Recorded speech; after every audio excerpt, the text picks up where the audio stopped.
Good morning, ladies and gentlemen. Welcome to the October 28th meeting of the 2020 Danville Boyle County Planning and Zoning Commission. Thank you for your presence. We'll begin our meeting in prayer as tradition. Our God and Father in heaven, we thank Thee for this most beautiful day and all the blessings of it. Thank Thee for our health that allows us to be up and about again on another day. We pray for our country at this time that's suffering through pandemic, that You would bless all those that are suffering and heal them. We pray for all those healthcare workers, first responders, law enforcement. Bless them in their jobs. We pray for all those scientists and researchers who are trying to find a cure for this horrible disease, that You would bless them, that they would find that as soon as possible. We thank Thee for our servicemen and women. You continue to bless, protect them, bring them home as soon as possible. We thank Thee for this community we live in, this country we live in, the freedoms we enjoy, the safety and protection we enjoy. We pray as we make decisions here this day, those decisions be for betterment for all those involved and for the community as well. Continue to watch over and care for us in all things. We pray in Christ's name, amen. First item on the agenda is approved minutes, September 23rd, 2020. Susie moves we approve. Jeff seconds. I abstain from that, Lisa not being present. All in favor? Vote unanimous. Item C, audit presentation, Kerbal Roads in Butler. Gentlemen, you want to introduce yourselves and make that presentation for us, please? My name is Craig Butler, and this is Chad Robinson, and we've gone over the audit in some detail with the Finance Committee, so Chad's just going to add a few brief comments, and then we will entertain any questions that you may have, as long as they're not difficult. So. Like Craig said, I'll be brief. First thing I wanted to point out was page 2, which is the top of the page is the audit opinion. It's an unmodified opinion, which is to say it's a clean opinion. It basically says that your financial statements are fairly stated in accordance with generally accepted accounting principles.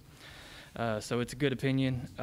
The other thing I will point out briefly is on page 22. And this just gives you an idea of how the commission did compared with budget. You can see in the top section there that you exceeded your budget in revenues, which is a good thing. You brought in more money than you expected. Most of that was in permit and application fees. And then in the expenditure section, you can see that you expended less on almost every single line item than you budgeted for. So that came out to a positive or a net income for the commission of $15,517 for the fiscal year. So that's the only thing I really wanted to point out. If you've got any specific questions, we'll be glad to answer them. Questions, please?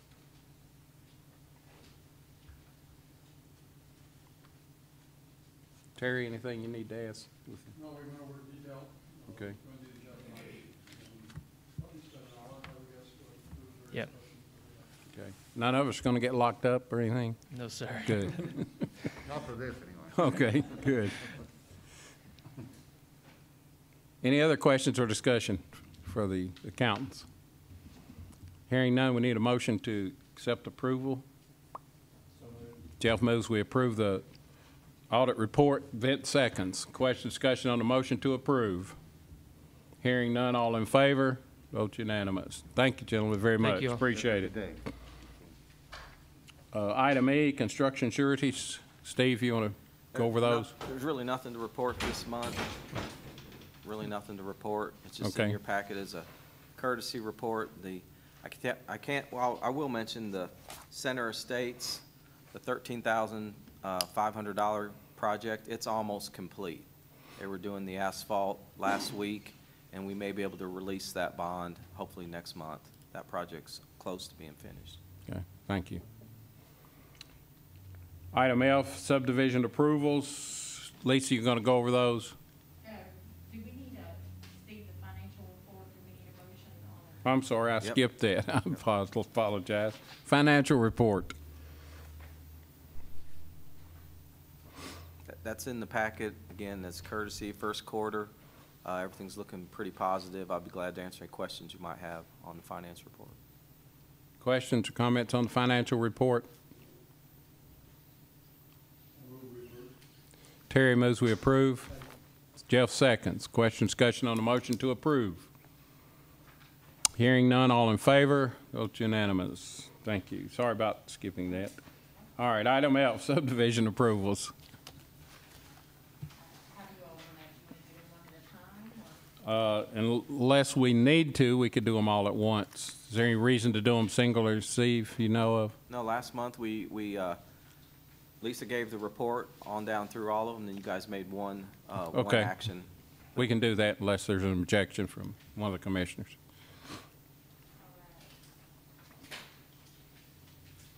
First plat we have is Jeff and Peggy Hurt. They've applied for subdivision plat retracing and combining their tracts A, which is 1.746 acre, and tract B, which is 0.742 acre, combined into a lot 1 for a total of 3.929 acres. It's located at 0 Clifton Road in Bull County. Property is zoned ag. No suggestions were made to the surveyor for the plat. Vantage is the surveyor. It's ready for approval today. Next, we have Wilma Beachy has applied for subdivision plat for 5581 US Highway 68 West in the Gravel Switch community of Bull County. This plat is titled Revision of Tract 3 of the Bradley and Alicia Wilson property. It divides Tract 3A, which is an existing retail business, from the remainder property that becomes Tract 3. Tract 3A is a split zone property. Portion of it is neighborhood business, another portion is ag. Tract 3 is zoned all ag. There's also an encroachment onto the corner of Tract 3 by an access drive for the benefit of the adjacent property owner, Aragon. Tract 3A meets the ag lot minimum because of its split zoning, and all of the structures in Tract 3A lie within the neighborhood business zone. One of those structures sits in a current neighborhood business setback, and a non-conforming note's been added. Also, there's a 12-foot passway that's noted on the plat. KWM is the surveyor. Corrections have been made and it's ready for approval today.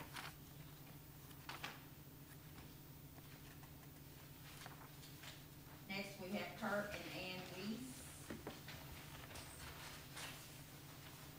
They have filed for the subdivision of a property at 5885 US Highway 68 West in the Gravel Switch community of Bull County. The plat divides tract 2 at 1.454 acres from the parent tract of Weiss, leaving 23.387 acres therein. Both the tracts are non-conforming as they have no road frontage. Tract 2 is to be conveyed to the adjoining property owner, Aragon, in exchange for an egress easement across his property from US 68 West for the benefit of the remaining waste tract. The plat also serves to establish that easement. The property is zoned ag. KWM is the surveyor. All corrections have been made and the plat's ready for approval today. Lastly, we have Larry and Sheila Rogers. They've applied for the consolidation plat of their property located at 340 Tank Pond Road in the Parksville community of Bull County. Lots A and B of their property is being consolidated into Lot 1 at 2.490 acres. The lot fronts Tank Pond, and it is noted there's a non-conforming structure that lies within the field line on the property. No changes were suggested to the surveyor on the plat. The property is zoned ag. Vantage is the surveyor. It's ready for approval today. There's a fifth plat that's not on Lisa's list, and I'm gonna do the next one real quick. And you got one in your packet, but on the screen, I know that's behind you guys are at the top. This plat has evolved and Vantage is here. Now, let me explain what we're doing. This was the first plat that came in called Lakewood Acres. You guys don't have exactly this draft that's up on the screen. I'm gonna show you the two prior plats, because now we're bringing in what's basically a revision to plat number 2. This was the first plat we looked at tech review, which was gonna create a private street off Old Bridge to create a handful of lots. And that was looked at tech review, and then it was revised to this plat, which basically creates somewhat of a cul-de-sac at the end of a county street, and again, creates a handful of lots on a cul-de-sac. That's what we actually approved last month, preliminary and final. But after meeting with the county road department, Kendall's here, talking with the property owners, this is what's actually now the plat. This did not go to tech review because we just got that last week from the county. When we were working on the bond estimate, the cul-de-sac shape had to change a little bit to deal with some drainage and some other particulars.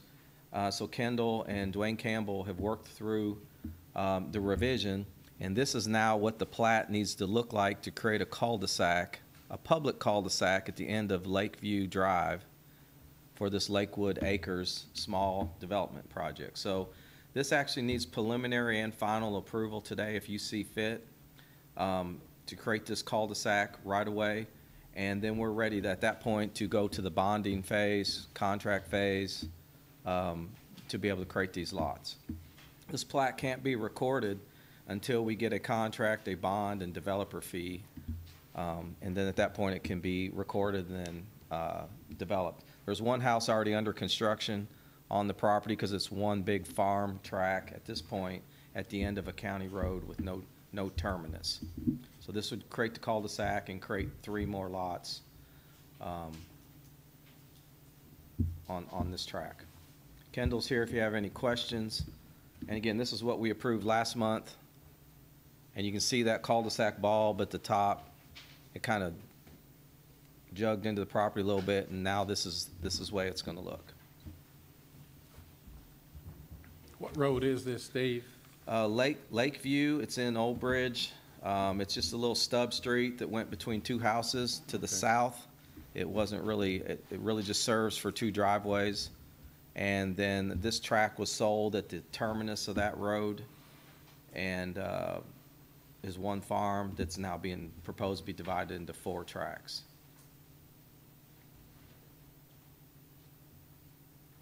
Questions on any of these requests for subdivision approvals? And I think for efficiency, we would need a motion on the first 4 plats because those are final approvals. Plat number 5 actually needs preliminary and final approval. Okay. All those are ready for approval, 1 through 4? Yes, sir. Thank you. Terry moves we approve 1 through 4. Susie seconds. Question, discussion on the motion to approve items 1 through 4 under item F. Hearing none, all in favor? Vote unanimous. Thank you. Right, now we'll entertain a motion for item number 5 under subdivision approvals.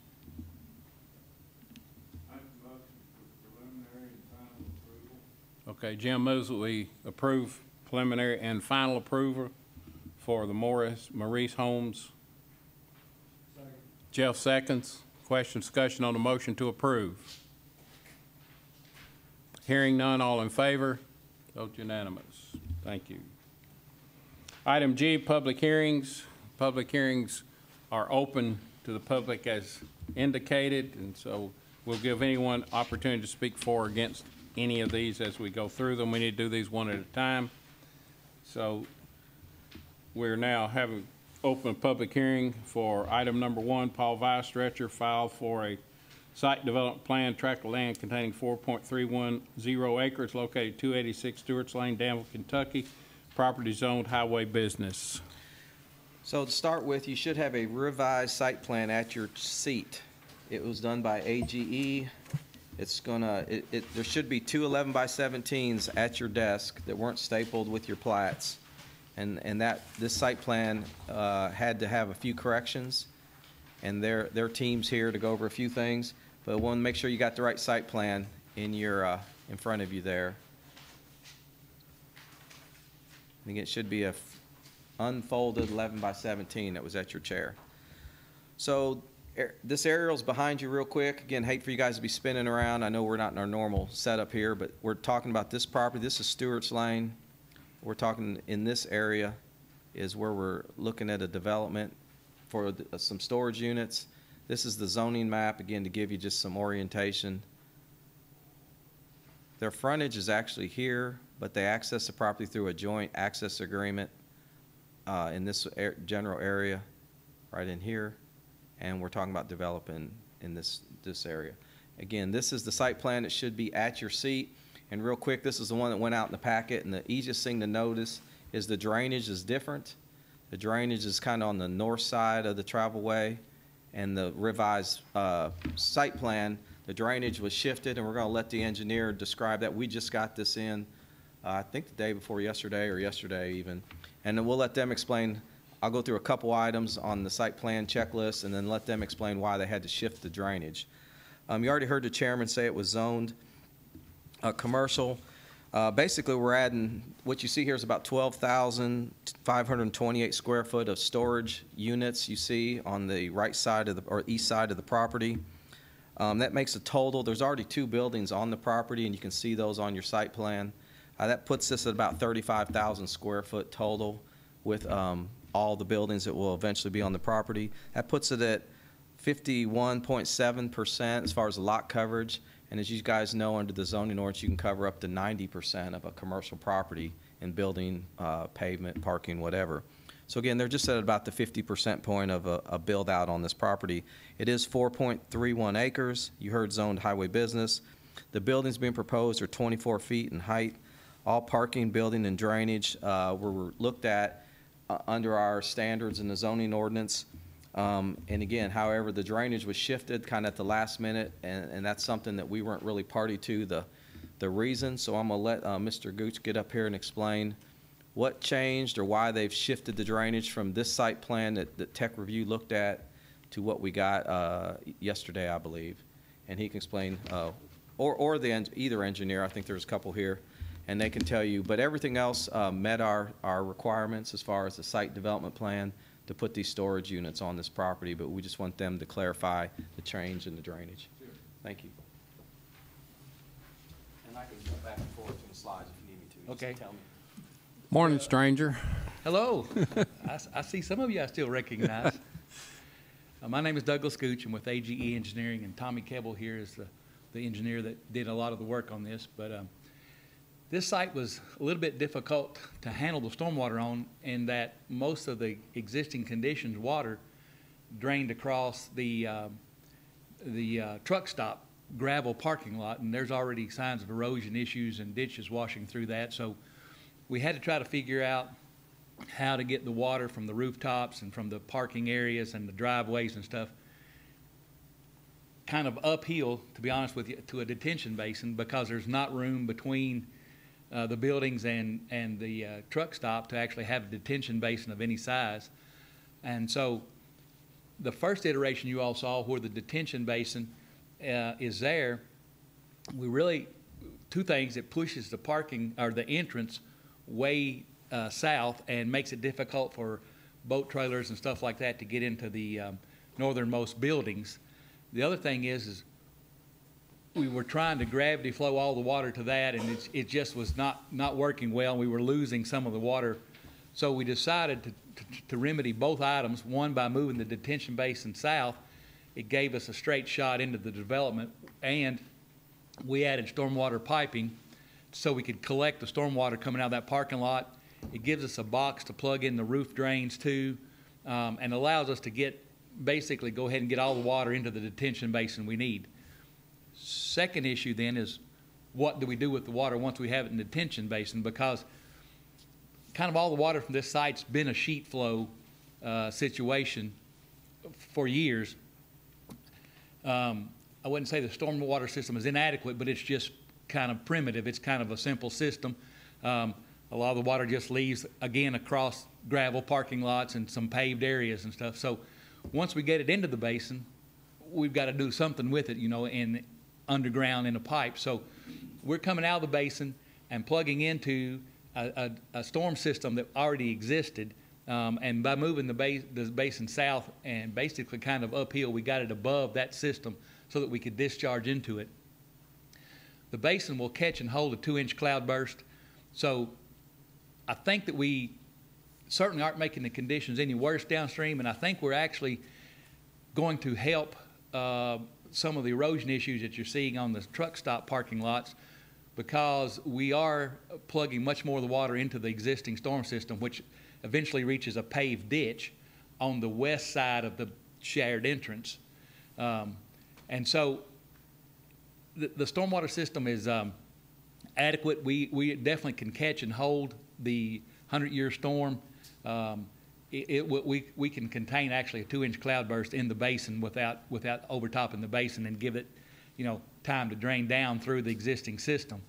Some of the slopes will not be in the detention basin, but they're not going to be impervious surface anyway. They'll either be a grass surface or they'll be, PJ does a lot of crushed limestone surfaces so that it looks good. You don't have weeds and issues and stuff like that in it. So, but that will not be impervious surface. So letting that drain onto the property is the exact same condition as you have now. So I think we have met the criteria, and I feel comfortable that we could, you know, defend PJ in court if somebody has a question about stormwater, that we are containing our stormwater. We're discharging less during that 100-year storm. Actually, even during the 2-year storm, we're discharging less water across the parking lot, the gravel parking lot that has erosion issue. We're actually discharging less across that. We're adding a little more water to the existing storm drainage system, but that does end up in a paved ditch, which handles the water without erosion issue much better. Any questions? Where's the paved ditch on the drawing?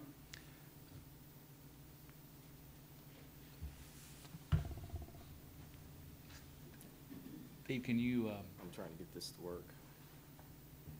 Where? Here, I'll show you. Get this to work here. He's done. There's that red line. Okay. Point at the. Okay, the paved ditch starts right in here on this side of the entrance and runs down to the ditch that it ultimately ends up in the creek, the railroad tracks down there. So this piping here, we discharge into this piping, and this comes around and comes down, discharges here, and you can see that kind of a little bit of a swell there. And it runs right down through here and ends up in that paved ditch.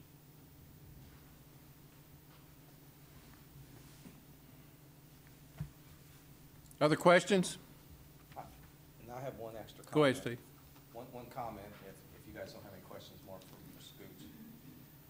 All right, good. One issue that needs to be addressed, and you heard it mentioned, I think we have a remedy, but I want to make sure we clarify it with the applicant. City of Danville currently doesn't allow any gravel development, so what we have in the community that's out there can be out there, it's grandfathered in, but all new surfaces have to be paved. But in saying that, with the new zoning ordinance revision, we made a gravel in lieu of option for projects like this, that we don't see from a right-of-way, that are in an industrial setting or commercial setting that could be parking. So there is a gravel in lieu of option now, but it has to be approved through the Public Works Department of the jurisdiction.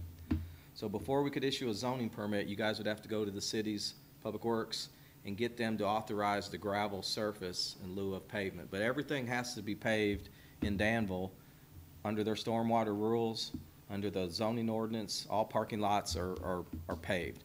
If there's gravel out there, you can keep it, but we can't add new gravel surfaces.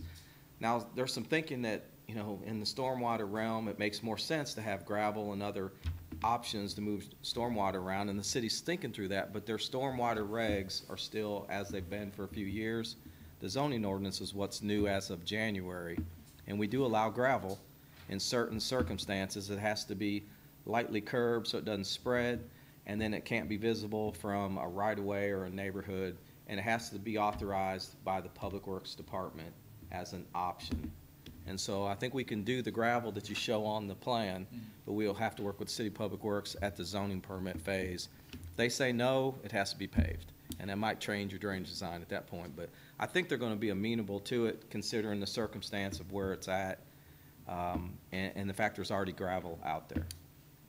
Just wanted to clarify that. Yeah, and it actually, we designed the stormwater detention basin, the size of it, based on impervious surface. So we're adequate. If we had to go back and pave it, we're adequately sized there.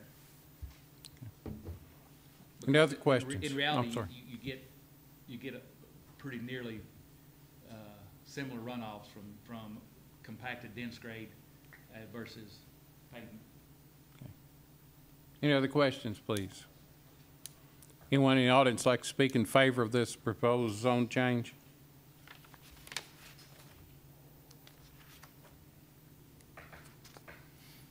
Hearing none, anyone like to speak in opposition? Hearing none, we would close then this public hearing for item 1 for Paul Vice Stretcher's request. We can approve, disapprove, or hold for the next meeting. I make a motion to approve. Jeff moves we approve. Vince seconds. Question or discussion on the motion to approve. What are we approving? We're approving item number 1. I know that, but what are we approving? What, you said zone change? Well, I was misstated when I said that. I realized that. Yeah, site development plan. I'm sorry. I still make a motion. Thank you, Jeff. Vince still seconds. I apologize for that. Question, discussion on the motion to approve the site development plan. Hearing none, all in favor? Vote unanimous. Thank you. Public hearing for Wilderness Trace Distillery, site development plan, tract of land containing 117.908 acres, 150 Alum Springs Cross Pike, Danville, Kentucky, property zoned agriculture. Alrighty, this is another site development plan, and I'm gonna have to be a little more tedious walking you through some steps here because this one's a little more complicated for a few reasons. Kendall Wise is here with Vantage that worked on their technical aspects of the engineering. I don't think the applicants are here at this point, but let's back up a second. The property's up here on the slide. I want to show you a few slides. This is the aerial of the 117 plus acres Wilderness Distillery out on Lebanon Road. This is looking out 34. You can see the distillery on your right. The property to be developed is on the left. These are the slides that the Board of Adjustment saw a month ago, and I'll explain that in a second. This is looking at the property going back towards town. Property to be developed on your right. The distillery is on the left. This is on Alum Springs coming towards Lebanon. If you're heading there, you can see the distillery is actually straight ahead, but the property that's being developed would be on the right side of the road. And this is Alum Springs looking the opposite direction, heading towards Highway 300. And you can see the property would be developed on the left, and that's what's left of the farmstead that was there that we'll show you on the site development plan in just a second. This is a site development plan that was revised. It should be at your seat. It is different than the one that went out in the packet, which was this one. So again, you have a new site development plan at your seat, and we'll show you that in just a second. These are exhibits that went before the Board of Adjustments to show the overall development of 11 rick houses on 117 acres. It shows setbacks and floodplain and agricultural use. Those are gas lines in the center. That shows a 500-foot buffer requirement we have and whether or not it met that as far as residential zones. And that's the next case. But we'll get back to here, and I'll need to walk you through some technical things related to this site plan as far as the zoning ordinance goes. So with that, I want to back up and talk about the Ag CUP. As you remember, several months ago, it was requested that we amend the zoning ordinance to allow rick house development in the agricultural zone. And that text amendment was prepared, submitted to the county, and Boyle County adopted that text amendment, which kind of opened up the door for us to put rick houses in an ag zone by right with standards. And so that was approved, and as anticipated, Wilderness filed an application. I said permitted by right, take that back, a CUP requirement. You had to go before the Board of Adjustments to get a conditional use permit before you could move forward with a development in the ag zone by right under the standards. That case was before the Board of Adjustments last month, and there were several conditions that were agreed to that now become a basis of this review as well as the zoning ordinance language that's required. Kendall's done a great job getting us all these exhibits, but we still have a couple loose ends that need to unfortunately come up today, and we'll explain to you what we're doing and what the site plan actually is. It's really half of the project that the Board of Adjustment saw, and then again, it's got to concur with the conditions that were approved as well as the zoning ordinance standards. So with that, I'm going to try to quickly go through the zoning ordinance rules, and then we'll go through the site plan, and you'll see where we have some deviations. You don't have this in front of you because we don't do staff reports for site plans, but I'm going to read you some of the things to refresh your memory. To do a distillery project is rick house only.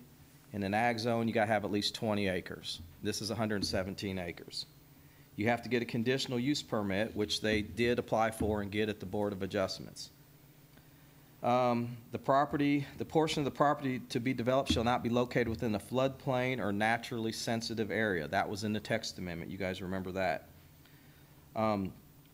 There's an item in the zoning ordinance that says measures must be taken to ensure that all craft beverage or distilled spirit storage in an unincorporated area of Boyle County is undertaken in a manner which minimizes increased traffic congestion, roads and intersections. All development shall be located on at least a collector street and have at least pavement width of 18 feet and shoulders of 3 feet. That was in the zoning ordinance. That was discussed at the Board of Adjustments, and the board decided they worked through that issue to some degree as far as the CUP approval. There's another one that related to fire protection, and it says at the time of filing of an application for building permit and or zoning permit, public water lines shall be available to the site to meet the fire protection standards in accordance with the following. If it's in Danville's utility area, it has to be a 600 gallon per minute water line and or hydrant. There was a second option where you could have a dry hydrant system, or even a third option that you could either sprinkle or mist the property. And as you remember, when we discussed doing this style development in the ag zone, we put a fire protection standard in. Our ordinance was modeled after Nelson County, which required these to be sprinkled. A lot of discussion whether we need to do it or not do it. I want to point out at this point what the Board of Adjustments got into as far as fire protection was the ditching.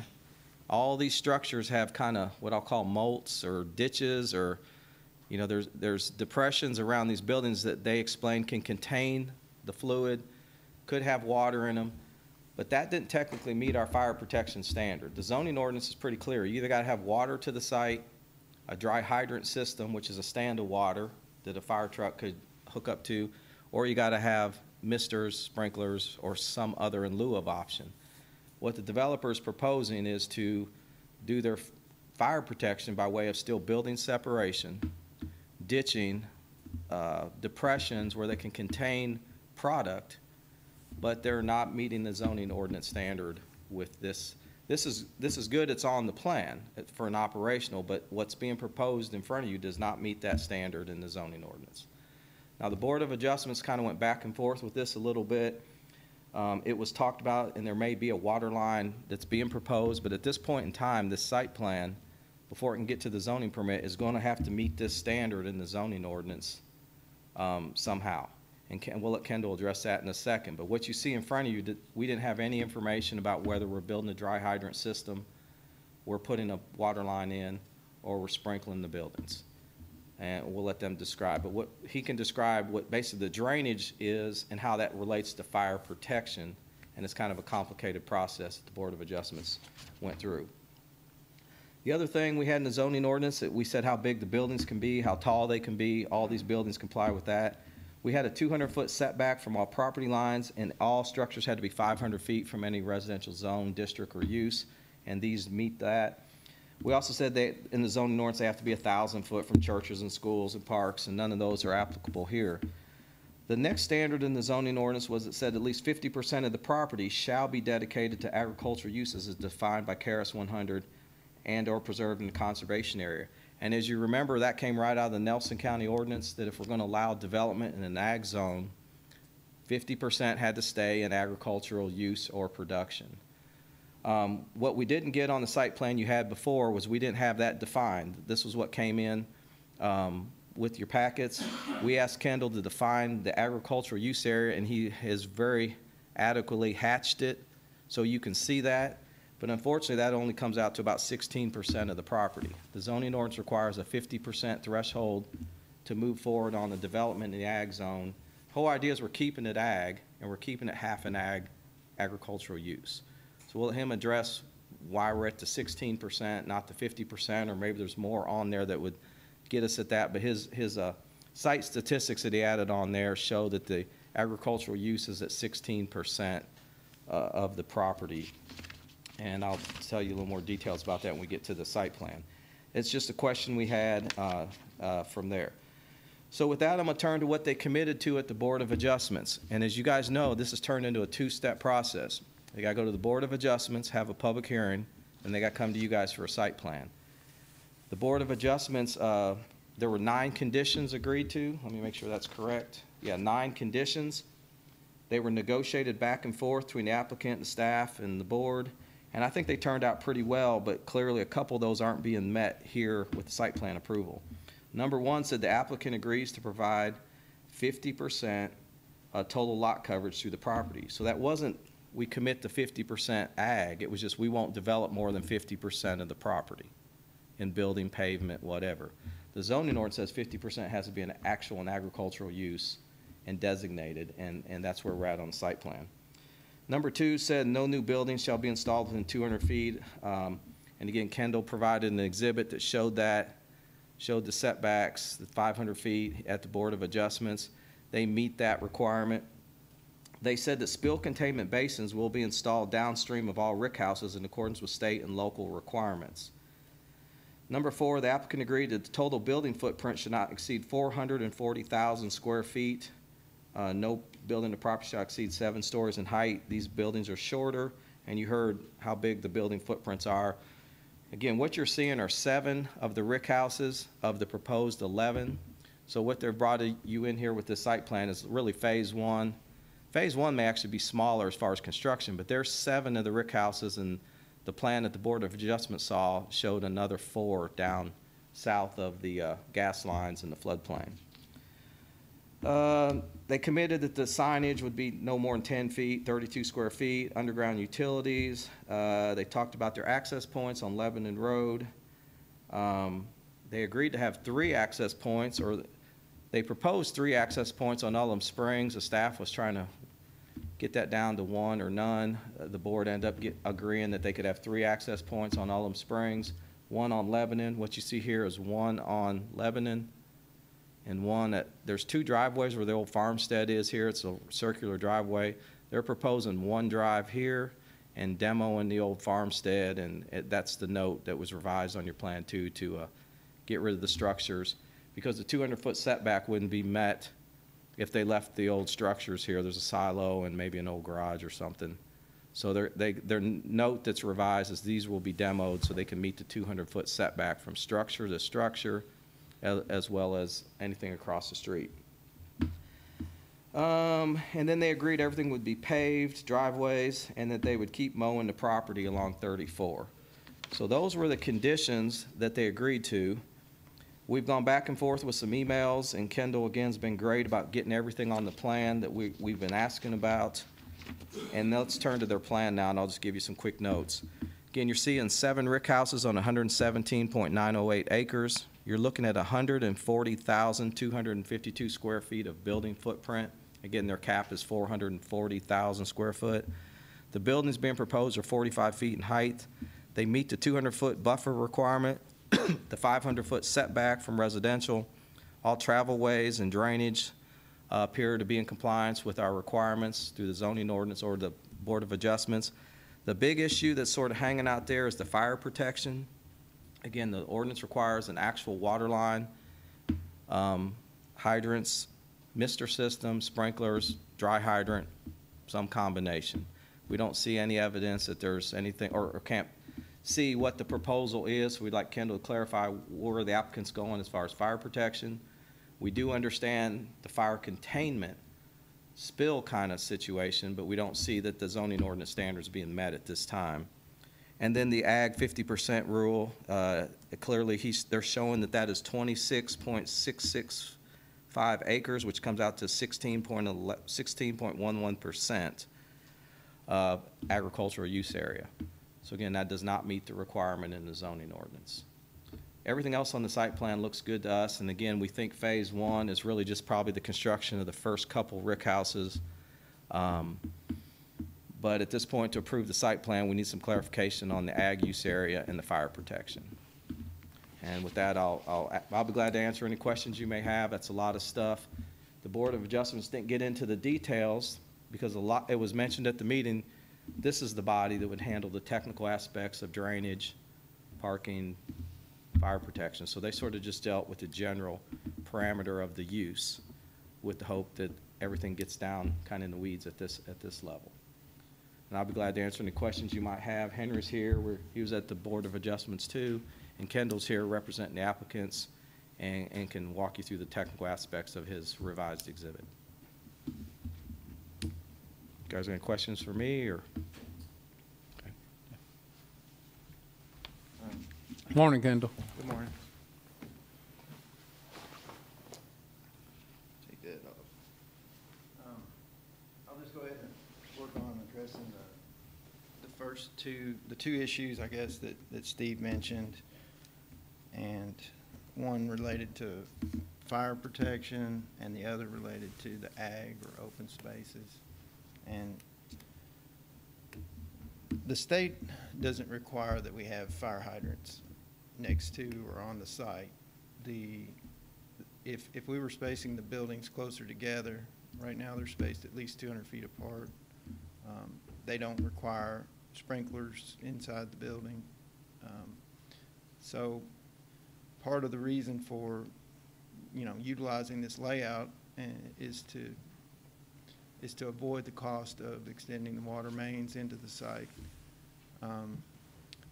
We know that Shane's very aware of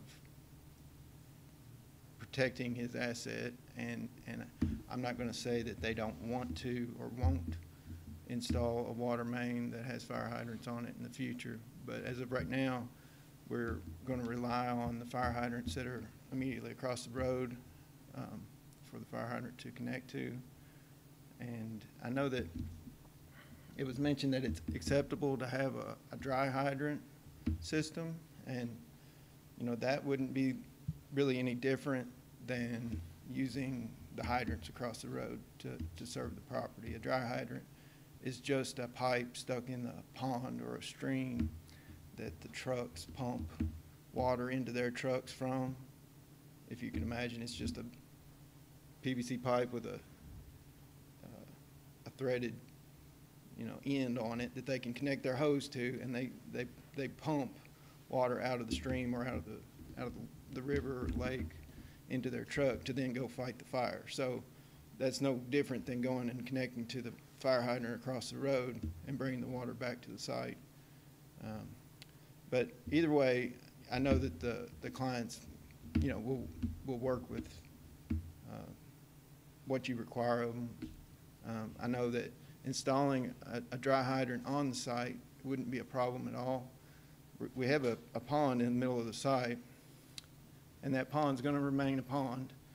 It will have a spill containment volume above the normal water surface, so there's always going to be water there that we could construct a dry hydrant in that pond and have that centrally located in between all of these 7 warehouses. And I would say that the client would commit to doing that without any problem if that would satisfy the commission's requirement for fire protection. To answer the questions about open space, during the conditional use hearing, we had an exhibit that showed 59% open space.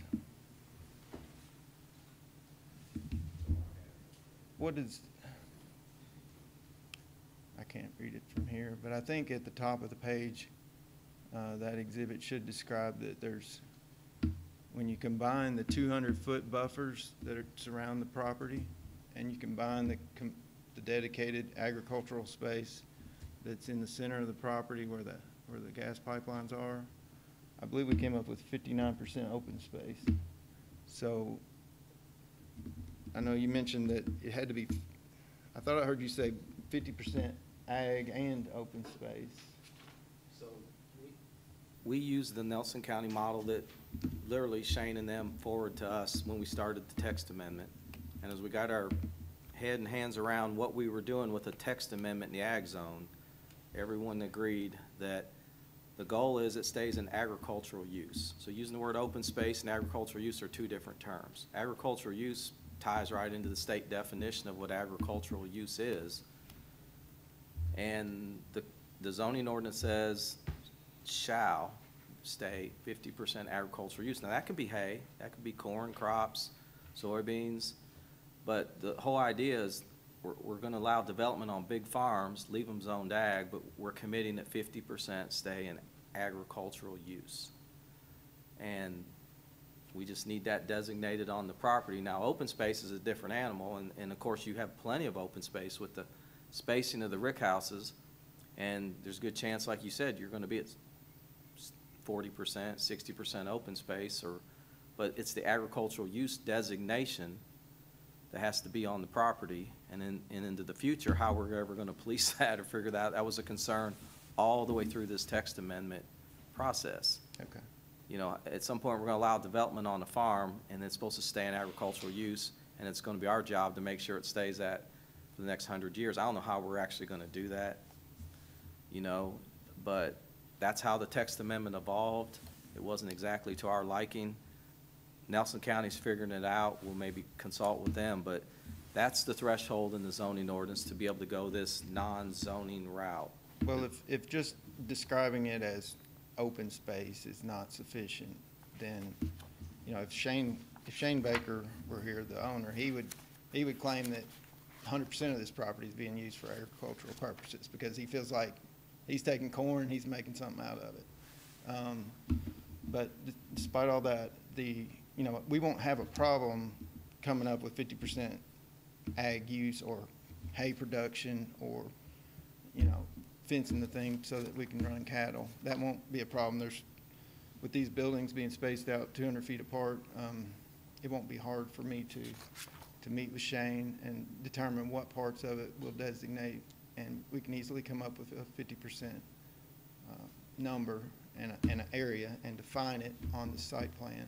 Something more than just, because the space that we defined there is the obvious space that we can't develop on. The pipelines are there. I mean, there's just not enough space between the easements to make use of it as a warehouse development. So that's the obvious space to make agricultural, but we have. Can the 200-foot buffer be considered agricultural as well? Yeah, we just need it designated on the plan so we know what we're enforcing into the future. I mean, the first site plan we got, and again, be fair to Kendall, he's done everything we asked. The first site plan, we were like, where's the agricultural use area? Well, it's kind of all over. Well, we need it designated. We need a number on this site plan that they're committing to. Now, clearly, since that we don't see the southern rick houses, we're going to have another site plan or amendment someday when they move into that phase. But at this point in time, we need it designated that we're the 50% agricultural use. And it says agricultural use is defined by KRS 100. So it's clearly tying into what we know in the planning realm as agricultural use, which can be hay, corn crops, you know, running cattle, whatever. But we need that designated on the site plan that really, in a sense, becomes a no development area.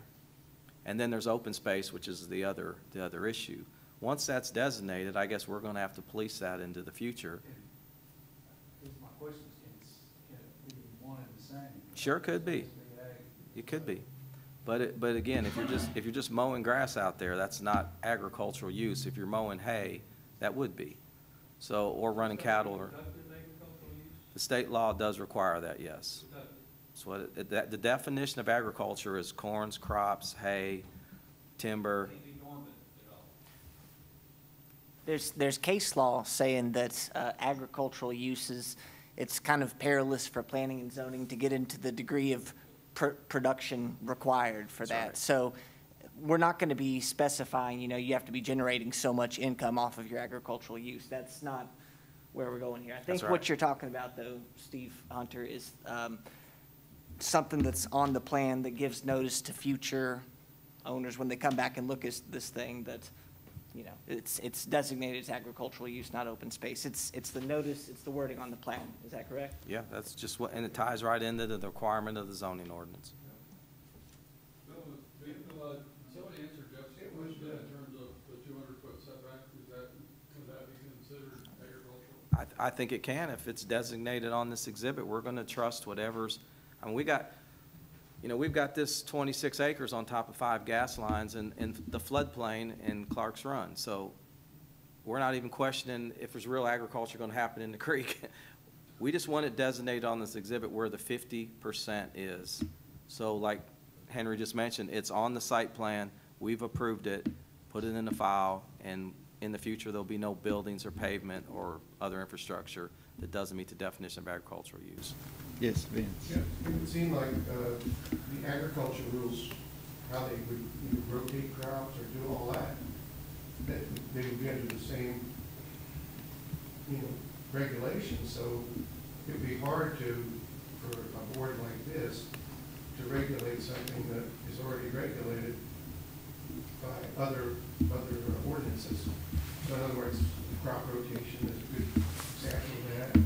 Any way that they could use cattle sometime, or can they rent the property out like they do for other farms to do things there? I mean, I think it's a broader question that we don't have the law knowledge of the state laws for the agriculture to make some sort of a valid judgment, other than mentioning that it's already in regulations somewhere what agricultural use is, and it must be more detailed because of these other things. So I think it should be looked into from that standpoint, whether the conditional use permit is,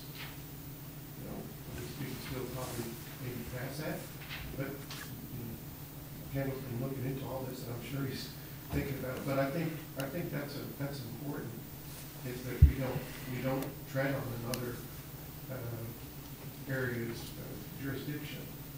And I think maybe if it was done through them, they would be making the concessions, if there weren't something to be made, through the agriculture laws and not through what we're doing, because we don't really understand them. And we can go look them up, I guess, but it's already, there's already experts that know that. So. Yeah. Well, what I'm hearing from Steve is we just need it designated on the plan, period. That, I don't see any other issue. A different kind of cross-action, open buffer space, and change these notes to open space buffer for agricultural use, we'd be happy, right? Yeah, this is a site plan, so we're down, again, in the weeds here, and we need it designated. He's got a great note up there that we asked him to put on the agricultural use area. He clearly defines the acres and the percentage. It just doesn't meet the threshold of the zoning ordinance in its current form. So, Kendall, can you do that? Absolutely. If you can, for this issue, if you can give us approval contingent upon me resubmitting the plan so that it includes a defined 50% area of the property that we'll use for agriculture. That sounds to me like all we need on I'll coordinate that. with the owners. There may be some spaces up front that are open spaces that he may want to keep mowed with a lawnmower that may not be an ag use. So we'll make sure we've got 50% covered. He's not mow that entire 200. Not with a lawnmower. So you can just, I guess, do the math. And see It won't be a problem to come up with 50%. Okay, thank you on that. The other condition, and we're okay with it, is on the fire protection. I don't think we can accept the hydrant across the street to meet the standard.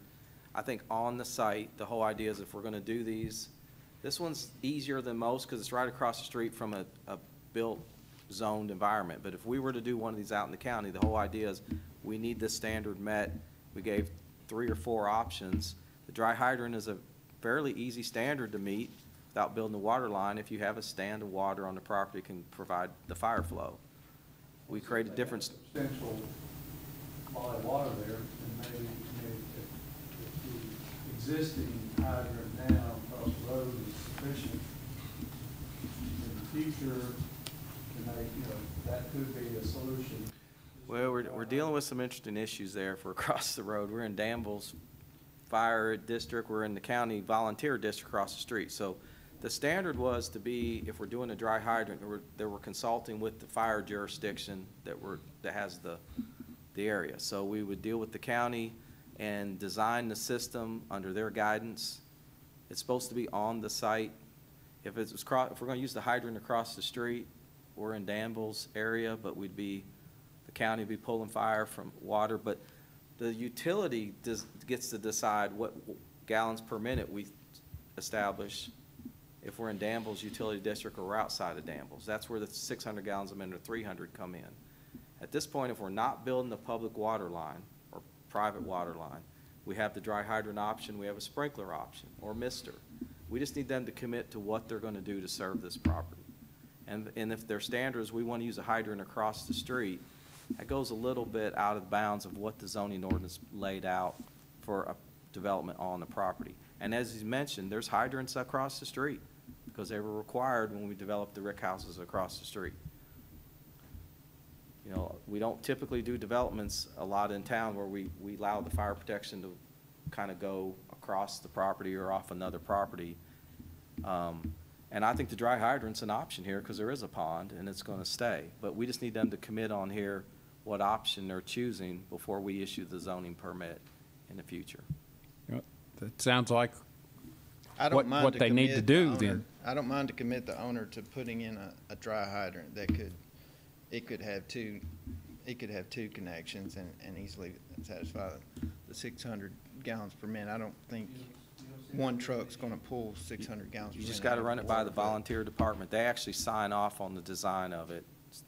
So they would propose it and the fire chief would actually say that'll work for us. You don't see that being an issue? That's not an issue. Building a dry hydrant, no, not at all. And let me just clarify real quick. So Kendall, at one point you said they were looking at a water line though. I think that they will eventually have a public water main with fire hydrants spread out throughout the property. He just hasn't committed to doing that at this point. What happens is the insurance requirements for these rick houses, they become more stringent all the time. And so if insurance is doing an audit and they don't find that there's water on site, then they raise your insurance. So at some point it becomes a financial, reason to put water on your site. Probably would help them as well. Yes, it will. Anything else, Kendall?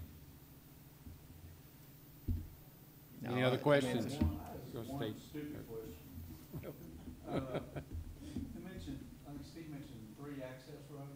3 access points, I can only find 2. Well, we're looking at phase 1. Here, if you look up there on the screen, that's what was proposed to the Board of Adjustments.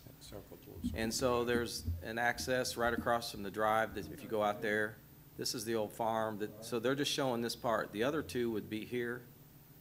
And again, we went a little further, maybe we should, with the arm twisting or whatnot. But, we thought the zoning ordinance is very clear. 18-foot wide roads is the minimum standard to put this style of development in the ag zone. 3-foot shoulders. We don't have shoulders on Ullum Springs. We thought at this point, until the road meets the standard, we ought to just do 1 access point. We actually suggest there should be no access points until we're closer to the standard. County didn't really give us guidance one way or the other. The developer preferred not to change the plan. They wanted this exact layout, this plan. The staff asked that there be no access points on Ullum Springs until the road was improved. There'd just be 1 on Lebanon, and it'd all be served internal. And we were told they were working on different layouts, but this was what they asked to get approved. This is what the Board of Adjustments did approve. And our concern was just more driveways on Ullum Springs, truck traffic. Two access roads. What's that? There there is 2 access. There's 2 on phase 1, and they're showing these other 2 to the south for the future. Again, that would serve. That, yeah, that'd be 4. Sorry. I just heard 3 and I was counting and I couldn't find but 2, so. So yeah, ultimately there'd be 4. 3 on Alum Springs, 1 on Lebanon. Does the Department of Highways, are they involved with approving those access points or not, or we just? They would be. That's a state road. No, Alum Springs is a county road, right? Right. So the county would approve the ones on Alum Springs. The Alum state will Springs is approve the county, one on Lebanon. 34 is state. So at this point, the entrance on Kentucky 34, we have state approval for that. We've submitted the plan for that, and they've given us approval. We've had that for 6 months, and they've started construction. Alum Springs is 20 feet wide, I think. No shoulders. It doesn't have shoulders, but it is 20 feet wide. And other than the southern 2 access points, which are in the future, I mean, we shouldn't even be talking about them, but the all of your traffic's going to happen. It's going to go from the distillery across Kentucky 34 and come into the site. So the access on Alum Springs Road is there. I mean, it's a backup. I mean, it's emergency access. It's whatever. You know, we don't expect truck traffic and barrel handling is going to happen through that access. So, and somewhere, if they use this thing for agriculture, some farmers got to get in there to feed his cows too. So, you know, the main access is going to be on Kentucky 34. So let me clarify. When we saw that the Board of Adjustments, though, we didn't see an access point connecting the 2 northern barrel houses to the next 5. That's true. So we had to assume truck traffic was going to come in from the That's west, true. because you didn't show us this layout, and we asked if that was the layout to show us that layout. So now we've got the internal travel way through, and you could question why we need the access point over there, and I hope they don't use it, because it would be tough. That turning radius is not great. Sight distance is okay, I guess. But that was our concern, you know, that we don't think Alum Springs feels like an industrial style road to us, and we'd like to minimize the traffic on that street. But they will have to have farm access. They will have to have farm access, but we didn't have this layout till just recently, so we appreciate now that we have that. That helped clarify some things. And Kendall's right, the southern ones are another day. So Where are we now? we need the commitment on fire protection option and just that open space designation. And They're gonna have to come back and give us, or is that? you guys could make that a condition of approval, and then when we get the revised site plan, we're good to go, we'll record it, and then they can move on to the zoning permit, but we don't have that on this exhibit today. So we're making conditions that they show us 50% for ag usage and dry hydrant. Designate their fire protection option and show it. I'll make that motion. Well, we're not at that point yet. Oh, we're not? Oh, we're still in the public. Right. I'm sorry. I'm sorry. I was gonna second it. No, I'm just Anything else, Kendall, you need to present, please? No, I think. Okay, we're good. any other questions for Kendall? Okay, hearing none, does anyone in the public like to speak in favor of this site development plan? Hearing none, anyone like to speak in opposition? Hearing none, we would consider the public hearing closed for item 2 of the Wilderness Trace Distillery. Henry, anything you want to comment on, please? I think the motion that was made previously suffices. There's not much grounds for what type of motions need to be made with site plans, and I think what we've arrived at suffices. Okay. Jeff, sir, would you like to make a motion? I make a motion, we approve the plan conditioned upon 50% ag usage shown on the site plan, and dry hydrant, plural or singular, is, it'll just mention the possibility of 2, so I guess we'll leave that. Right. Leave that to, but dry hydrants installed in place of the water source. Motion's been made. Terry seconds. Question or discussion? I just have one thought. Do we need to limit it, the motion, to the dry hydrant, or just simply say that they need to meet the fire requirement standards, however they choose to do so? I'm good either way. I think that's what we're looking for, just something designated on the site plan what the plan was going to be. Well, I think they'll have to meet the requirements of the fire district that they're dealing with, so. Yeah, that's what I was going to leave it open at that, rather than specify the dry hydrant. You okay with that amendment or change, Jeff, to your motion to leave it to they meet the requirements of the fire protection, as opposed to just specifying it has to be a dry hydrant? I guess that's fine. Okay, I mean, it's up to you. Go back to Kendall. That's fine. I mean, they may prefer that we have a little building with hoses that they can throw out in the water and suck water out. I don't know. I mean, we'll work with the county on what type of dry hydrant they want. Okay. You know, they can look for a lot of. So how do we work that? How do we word that, Henry? It would be asking them to follow the fire protection requirements set out in the use standards in the zoning ordinance, and to obtain approval from the appropriate fire department for their fire plan. I thought that's what I said. All right. You okay with that motion, Jeff? Yes. All right, and we approved it by Terry. Second by Terry, I'm sorry, okay. Question or discussion on the motion to approve as presented? Hearing none, all in favor? Votes unanimous, thank you. Public hearing number 3, Raymond Float, application, property, tract land, 17.505 acres, 313 Henry Street, Junction City. Requested zone change from single-family residential to two-family residential and to general business. This was tabled 10/23/20, so we need a motion to bring that off the table. Susie makes that motion. Jeff seconds. Question, discussion to bring off the table. Hearing none, all in favor? Vote unanimous. Thank you. Public hearing is now open for that item. All right, so we're going to go through this pretty quick. Mr. Float's here in the back, and he wasn't able to make it last month or so, and I think there may be some neighbors maybe here too. So this is the property, real quick. You guys, easy, Junction City to get your orientation. Here's the Hardee's BP. This is Shelby Junction Lane, which is going to kind of come into play here a little bit, but this is the property we're talking about. Henry Street, kind of, it's hard to see, but kind of comes off here, and there's some little commercial things in this area, rental property, but then Henry stubs in here, Shelby Junction Lane's here, and the property to be developed is in this location.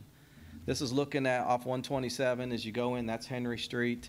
That's actually its legal address under PVA. Again, there's I think a veterinary clinic or daycare, I've mixed them up. This is a rental property, but this is Henry Street, so the property would start there. This is looking at it from 127. The tree line that is shown is no longer there. The property's been cleared fairly substantially and cleaned up, and there's the BP. Again, this is looking down Shelby Junction Lane from the BP, the Hardee's. Want to point out that street is there. We drive on it. It looks good, but it's not a city street. It was never accepted, and that's kind of what is kind of party to this zone change. When you get to the end of the street that serves this property, and the plan is to develop this property off both streets, we've got an old railroad bed that was abandoned, conveyed to neighboring properties, and so this street has a 66-foot gap, 33 feet, because Mr. Float owns the property on the other side of what was the railroad, but he owns half of that railroad bed. So there's a 33-foot gap. It's kind of unknown owner at this time, whoever the original developer of this little development was, and that street was never accepted by the city of Junction City due to some drainage concerns at the back end. The city has made it clear that if those drainage concerns get remedied by Mr. Float or whoever, the city says the street would meet their standards to be accepted. But right now we're dealing with a private, unknown owner street. It probably belonged to whoever developed the development. They've been researching that, and we'll let them talk about it. But the goal here is at some point, and we'll jump ahead, they've got a bunch of layouts. These are conceptual. We're not going to hold the developer to any of these. These are just ideas. That shows coming off Shelby Junction, again, with a mix of multifamily, some single family. This is another option that shows putting commercial outlots on 127 with a road network, again, coming from Henry, meandering through to a new street. Again, apartments, some single family. This is another layout. So again, they're working on layouts conceptually. At this point, we're at the zone change. So we're right back to, this is what it's zoned. You heard our chairman say it's zoned single family and RM2. There's a mobile home park back here. This is the property. What they're proposing is general business. Now, on first blush, you say general business, that sounds commercial. But general business is a district we created with the rewrite of the zoning ordinance. It allows a little flexibility. You can do multifamily or commercial in general business. Their desire is to do a combination of residential and commercial. So general business is the zoning, but clearly they're designating and through their conditions that this is going to be mostly a residential project, and we'll get through their conditions in a minute. This is the future land use map that was done when Junction City came back into P&Z. We had to get a future land use map, and it shows commercial on the front end and actually high density. The city actually designated high density residential, which allows you to go over 16 units to the acre. And in fact, that's the only high density designated anywhere in Boyle County on the future land use map, including Danville. So Junction City had a targeted area that they'd like to see be multifamily and be at a higher density someday, as well as commercial. So Mr. Float's project is proposing to zone both those districts from the future land use to general business, which complies with, again, a combination of could be commercial, could be multifamily, or splits kind of therein.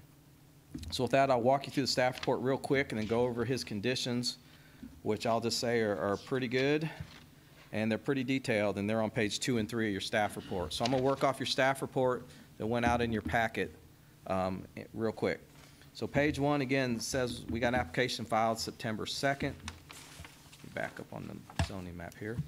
The applicant is Raymond Float. He's the applicant and the property owner. The location is 313 Henry Street. I'm on page 1 of your staff report, just to get all this kind of in the record. Again, the property, though, fronts obviously Shelby Junction Lane 2. The current zoning's R1A and RM2. It's 17.505 acres. And the proposed zoning is general business, and the existing land use currently is vacant except for a little rental house that's up there on the Henry Street side. The surrounding land uses are interesting. Again, a lot of residential, commercial, and a mobile home park. So we got all kinds of things happening. We got a major highway to the west. We got commercial across the highway. We got residential, just a mix of all kinds of things that you see there on the zoning map and the future land use map. And again, the future land use map designation is commercial and high density. Page 2 of your staff report talks about a general development plan. And again, what a general development plan is a list of conditions, either graphic or written. Mr. Float has put forward a list of conditions that start on page 2 and run through page 3. I'm going to read those into the record. They're very detailed, and it gives you a very good sense of what he's proposing to do on the property. So I'll start number 1. So the property will be limited to access points on Henry and Shelby Junction Lane, so 2 access points. The location and configuration shall be coordinated with the Planning Commission and the City of Junction City. The applicant, in number 2, the applicant agrees that total commercial footprint shall not exceed 400,000 square foot. No building on the property shall exceed 4 stories in height. And then the second part of that says the property may be developed with a maximum 275 single-family and/or multifamily residents. We clearly know he can't do both of those things on the property. So again, he's doing general business to do a mix. The wording in this condition is if it did all go all commercial, that's kind of the max build out. And if it did go all multifamily or residential, that's kind of the max build out. It's probably going to land somewhere in between. Some commercial, if that's where it goes, with maybe 200 units, maybe it's 250 units. It's just not determined at this time how many units would be developed on this property until they get further into the engineering, street layout, and pick a design. But for the zoning, it's capping it very similar to what we've done on some other projects in the past to give the flexibility to go one direction or the other. 3 talks about all new utility lines shall be located underground. Property be connected to sewer, no residences within platted easements. Number 4 is one we suggested we put in. It's a catch-all. It says everything that's developed has to be in compliance with the Boyle County subdivision regs. Very important because that gets us into streets and bonding and process. We never want to leave those out of development conditions on a zone change. Even though the subdivision regulations are the law, we want to make sure that developers understand they have to follow those subregs if we're building streets, et cetera, and how we're going to bond them. 5 says street lighting will be uniform, composite material or metal. 6 says each single-family residence, exclusive of garages and porches, will be at least a minimum of 1,000 square feet. Everything will have at least a one-car garage. All driveways will be solid surface, concrete or paved. 8 deals with a 20-foot wide vegetated buffer on the eastern property line. Again, that's probably going to be around that mobile home park. He's committing that there'll be a buffer on the eastern side of the property.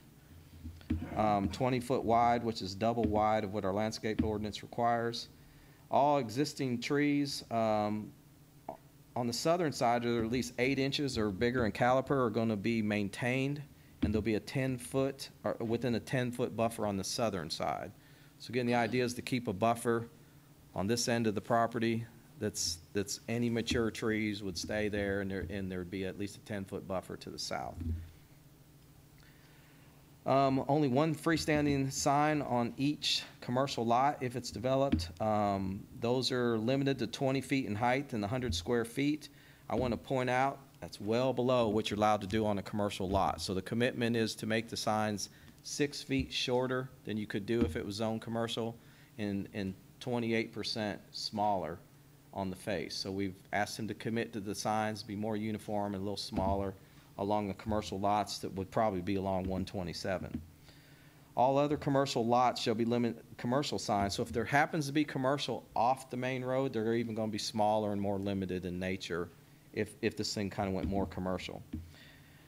Number 10 was we asked that they limit what might go. Again, general business allows a lot of things, and we've asked the applicant to commit to what he would restrict, and it says no adult entertainment, and no automobile services, petroleum services, repair business, self-storage units, packaged liquor stores. So whatever commercial ends up on 127, it's not going to be self-storage, it's not going to be gas, auto repair. And again, I don't know what the overall plan is, but they want some commercial that fits kind of what would tie in with the neighborhood ultimately is what they're hoping for. And then the last one deals with the Shelby Junction lane. The developer agrees to comply with the city's request to finish the extension to the property before any lots are sold or built out. So again, we got 11 conditions there that in the staff's opinion were pretty good. And the reason we feel they're good is if you look at page 4, 5, and 6 of your staff report. I won't get into that. We have several policies related to the comprehensive plan. We have dozens of development conditions when you're doing commercial residential. Those conditions are meant to achieve compliance with the comprehensive plan. So not only is the goal to see that we're in compliance with the future land use map, the applicant has to show they meet the goals, objectives, and development conditions with their general development plan. That's the goal. So in our opinion, most of the goals and objectives are being met. The future land use map is in compliance.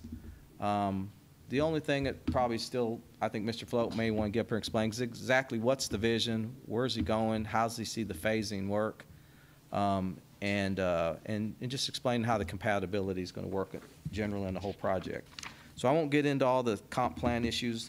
I'll jump to page 7, and again, just say again, this is 17.505 acres. The proposals go from single-family R1A and two-family RM2 to general business to develop a mix of commercial and residential units. There were no staff items of concern, and the findings to approve a zone change are on page 8 of your staff report. Henry will help you with any motions if you get there, up or down, or always on page 8. We put both sort of cookie-cutter motions in either direction.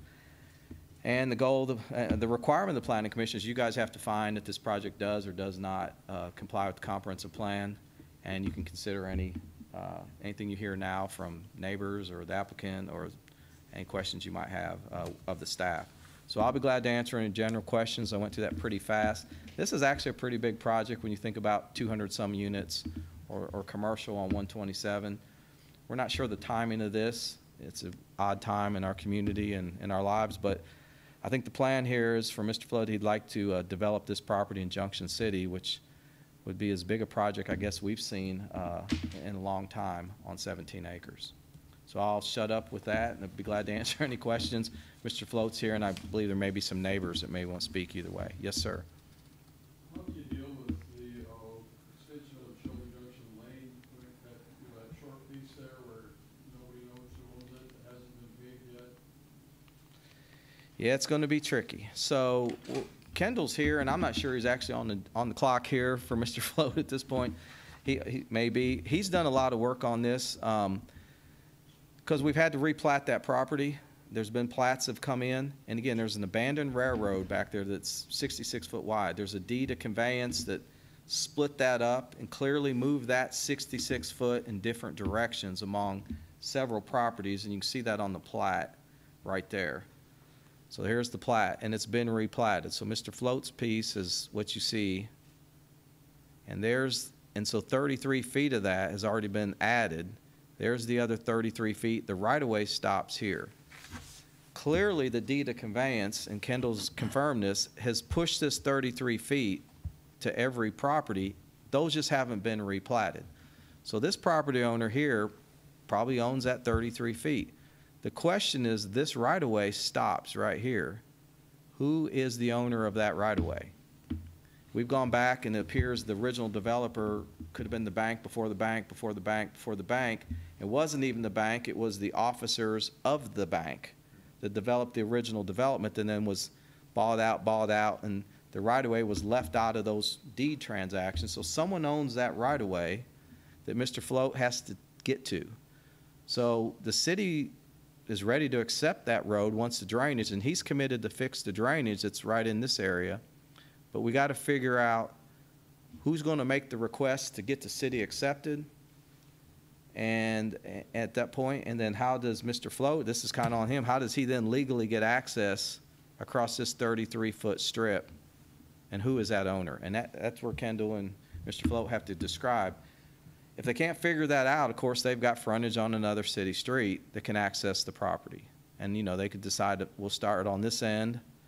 But I think the goal is to get a street network that goes through so people can move back and forth through the different streets and develop the property. But that is definitely a challenge to figure out this right-of-way strip that in this sense is owned privately until the city accepts it for maintenance.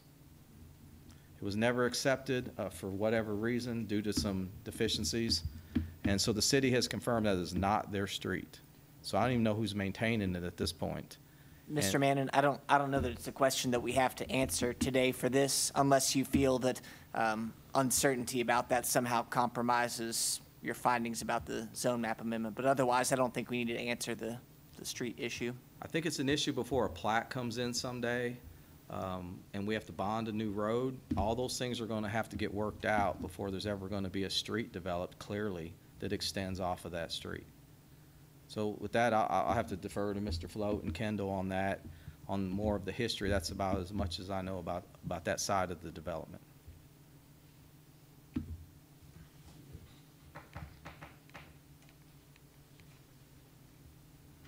And Mr. Float's here if he wants to add anything.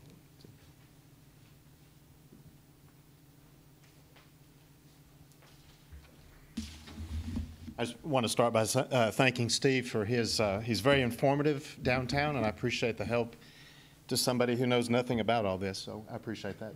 Excuse me, right. Just introduce yourself, please, for the record. Yes, I'm Raymond Float, the owner of the property that Steve was referring to. You know, right now we're really just at the point of seeking some investors, and before we can pull anybody on board, we have to show them what we're intending to do and what the options are. So as Mr. Smith said, right now at this point, the legal option on that road is not something I'm extremely concerned with as far as the future use of the land. If we lose the option on that road, then we're working on an option off of Tristler. We do have options off of Henry right now. But right now we're just trying to get the zone changed so that we can go to the investors and say, here's what we can do. We would love to come off of the Shelby Street just to It's a prettier entrance than the other two, and it would develop value to the properties behind Hardee's and the bank. It would just fit well, obviously. But long-term, we would like to have more residential than commercial, but would be open to either as well. So that's all I really had to say. Unless somebody had a specific question, I'd be glad to address. Yes, sir. The residential properties, it was mentioned like 1,000 square feet. Yes. And what would be the basic Yeah. price level of those? That's good. The single-family ones and Right. the two-family? Yeah, I appreciate the question. That really is, my initial dream there was to have a retirement community, all single-story. The investors on that side kind of backed out on me, and so now we're looking at some other options. Right now, we're really trying to push the starter home concepts, taking advantage of what Junction has done with that elementary school. I've been in Danville 25 years, and Junction is always, at least in the crowds I hang with, it's been kind of and I live in Junction. It's like some people just don't want to go to Junction. There's an adversity to it for some folks. I don't know why, but we're wanting to take advantage of what they've done with that elementary school. It's a beautiful thing. Wanting to develop that property there that everybody sees as they go through Junction with some starter homes or a retirement concept.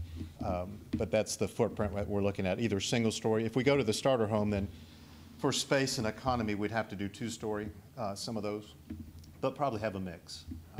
And the idea then would also to have a condo association where we would collect a small fee, and that money obviously would go to keep the properties looking clean, so people don't have to focus on mowing and don't have to focus on other smaller issues like that as well.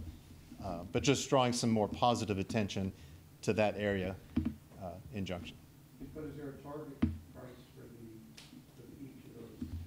Well, yeah. General, Yeah, there is, but with the current market, it's hard to say. 125 was thrown out in that range for a starter home. But, that would be, yeah. That's a single one? Yeah, that would be a single, and then we could do fourplexes and maybe get that price a little lower, but well, there's three different options. Some were four, some were two, and then some were singles. Yeah. Thank you. Raymond, any consideration at all for other mobile home park? No. Now, in all fairness, I did call the owner of the park behind us and just told him that we're getting ready to, go one way or the other if he was interested. And right now that hasn't, because we were interested in going backwards as well. But in our development plan, no. Thank you. And I'd like to clarify, under the zoning ordinance general business, you're allowed to develop under the RM3 standard. A mobile home park would actually have to be zoned mobile home park. So this zoning district would not allow a mobile home style park. Now, you could do a manufactured home, we don't discriminate against manufactured homes, but there could not be a traditional mobile home park in this zoning district or the RM3 district. Okay, thank you. Any other questions for Raymond? Hearing none, anyone from the public like to speak in favor of this zone change? I think I got that correct this time. Okay. Yes, go to the mic, introduce yourself, please, name and address.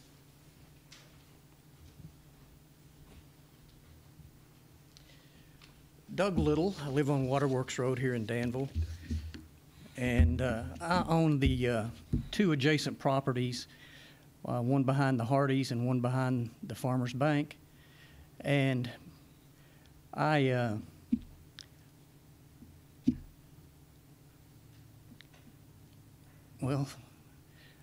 propose that, the subdivisions and things that he's building there, I'm all in favor of that. I think it will do the area really a lot of good.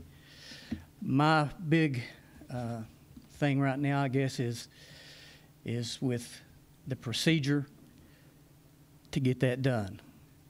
The Shelby Lane Road runs right between my two pieces of property and ends there with Mr. Float's property. It's always been a hazard back there for water flow, the drainage. Water will come up to your doors in that little sunken area right before you get to Mr. Float's property.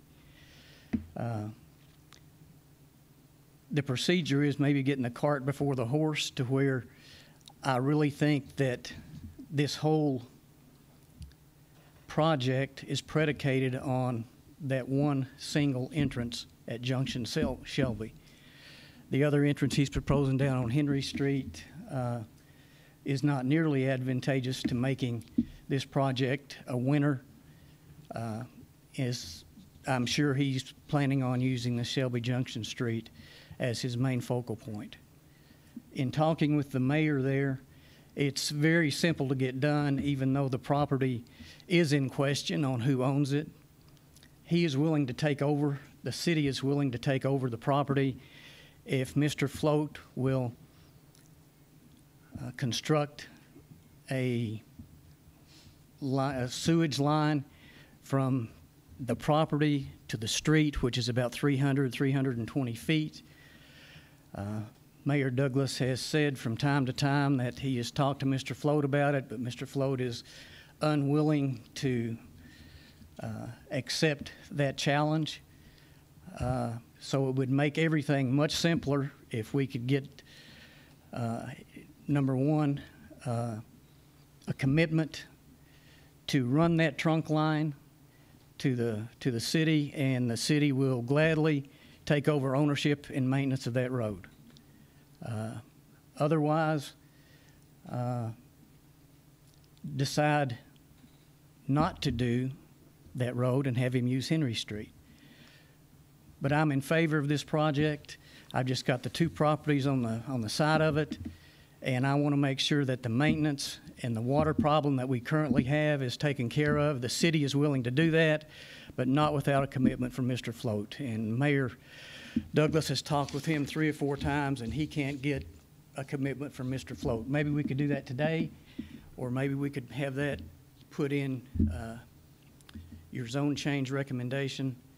I don't know exactly how to handle it, but I'm in favor of the project. The procedure, I'm not so sure how we should approach that. Okay, thank you. Any questions? Anyone else like to speak in favor? Go ahead. Is it his responsibility to do that? Or, I mean, since you own both properties on either side, it seems like you have an interest in that as well. And, I mean, you have it done. I mean, I don't know. I mean, if I was to have a neighbor and you needed to do something, then you might want to think about sharing it. If you're really interested in fixing the problem and developing the property and making your property more valuable and getting more clients for your businesses, I mean, I don't know, but that's just a thought on my own personal self. Well, I guess the Excuse me, thing Henry, is that go ahead, I'm sorry. I guess what hits me, I don't know that Mr. Little needs to be able to answer whether whose responsibility or whatever. I just thought we just need to hear Mr. Little's opinion with regard to he's in favor. So I don't know that. The simple thing is that the city will take ownership of the property and the maintenance and everything if that one criteria is met. Yeah, And we've heard hasn't that. been done. So I don't know if Mr. Little can address who's responsible for making that happen or how we go about it. So my point. So Henry, I was wanting your thought on that. Right, I stand by that, and to the extent that Mr. Little's making representations on behalf of people or political bodies other than himself, I think we might need to hold back from that. Thank you. Thank you, Doug. I don't understand what he just said. Well, he does and I do, so. All right. That's good enough, I guess. And let me just clarify in the conditions, the three, I see what Mr. Little's saying, but I think we may have it covered. We literally say it has to be connected to sanitary sewer. So that designation is going to come from the utility where we connect, whether this side, that side, but clearly everything that's developed has got to be on sewer. Number 2, they have to meet subdivision regulations. So the plat, the road, the bond, to get this road built, all those issues are going to have to get resolved with the ownership, the plat, the street connection, and the bond. And then number 11 says the developer agrees to comply with the city's request to finish the extension of Shelby Junction Lane to the property before any lots are built or sold. So the commitments are there. They may not say exactly fix the drainage at the railroad bed edge or connect the sanitary sewer across those particular lots, but I think we have 3 conditions that hopefully get those resolved under our formal processes, which just can't be determined today. Sure. One Yes. other short concern, how about the traffic flow if you're planning on having that many extra people living in that area? It would seem like you'd have to add another line on 127 if indeed the other option didn't turn up, and that would be pretty dangerous as it is now. I go over there to the Amish store all the time, and sometimes it's not really easy to get out of there. That area. So, I mean, I think that's something that we have to think about in the future, but could be a problem. Okay, let's continue with testimony events and then do questions at the end, okay? Anyone else like to speak in favor of this development, this zone change? Hearing none, anyone like to speak in opposition? Hearing none, now the floor is open for other questions, Vince. Go ahead. Okay. Who are you asking it to? Who are you asking it to? I mean, I don't have an answer, you know. So I'll try just for them. Obviously, if we build a development, KDOT's going to be involved in that access point if it's improved. If we're pushing traffic, it becomes a different layout. Shelby Street, same thing. I mean, when this development occurs, if there's a bigger commercial element, there'd be a site plan potentially that we'd be looking at. The threshold of the numbers right now don't really trigger the traffic study at 275 units, but down the road, there's a good chance we may have to request a traffic study at the site plan level if we thought the development was that intense. But the designation of lights on 127 or road improvements would be KDOT's responsibility, and the developer would have to comply with that if they requested any improvements on that road. Okay, thank you. Any other questions? Hearing none, we'll consider the public hearing closed. This time the chair's open for a motion. Well, I make a motion that we approve the proposed zoning map amendment together with and conditioned upon the general development plan conditions submitted by the applicant. Based upon the testimony and documents presented in this public hearing, the proposed zoning map amendment is consistent with the adopted 2017 comprehensive plan as demonstrated by its compliance with, it is consistent with the future land use map, and is consistent with the adopted goals and objectives. Therefore, I propose the zoning map amendment is in agreement with the adopted comprehensive plan. Further, I request that this motion include the summary of evidence and testimony presented by the witnesses at this public hearing. Have a motion. Susie seconds. Question, discussion on the motion to approve. Henry, we good with that? We're good with that. Thank you, sir. All in favor? Vote unanimous. Thank you. Item H, new business advisory committee report. We have nothing to report. Personnel committee report, nothing to report. Jody, I got a question for you if you got a second afterward. Joe, did you hear? Jody, excuse me, I got a question for you after, if you can stay one more minute or two. I appreciate it. Budget committee report. Yeah, talk about the copier. Last page of your packet was a copier lease proposal. We have a copier, as you all know, we lease a black and white color copier. That lease terminates this November. Budget committee looked at a proposal from Danville Office Equipment to replace that lease with a new lease agreement for a copier, and that proposal's in your packet. They looked it over. It looks cheaper. We're proposing a cheaper option, but we're actually going to a 63-month lease as opposed to a 3-year lease. Copier's more expensive. We had a used copier, and this is a new unit that they discounted fairly well for us. It's a similar unit that we would need, but the monthly cost would be less, but obviously we're going into a longer lease period. And the Budget Committee looked at that, and we're bringing this proposal to the Commission to give us authorization to tell Danville Office Equipment one way or the other to move forward with the new lease. Questions? Motion? You guys want to comment or anything? I just have one clarification, because the previous printer was used, and its lifespan exceeded 5, or may have exceeded 5 years. I think that was some of our thought process. Yeah, yeah. New one. Yeah, we got one well into its life cycle and did a 3-year lease, so this one's it's done. It was hard to get equipment for it and parts. And this would be a new copier, very similar, exact same unit, just a new unit that they discounted and put a trade allowance in. But it would become a 63-month lease. That would be about $133 a month. We're paying $151 a month plus copy cost. I make a motion. Okay. Jeff moves we accept.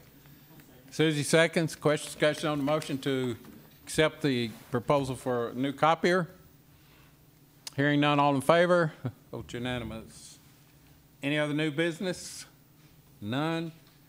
Announcements? None. Motion to adjourn. Jim moves. Steve seconds. All in favor? Unanimous. Thank you all. We are adjourned.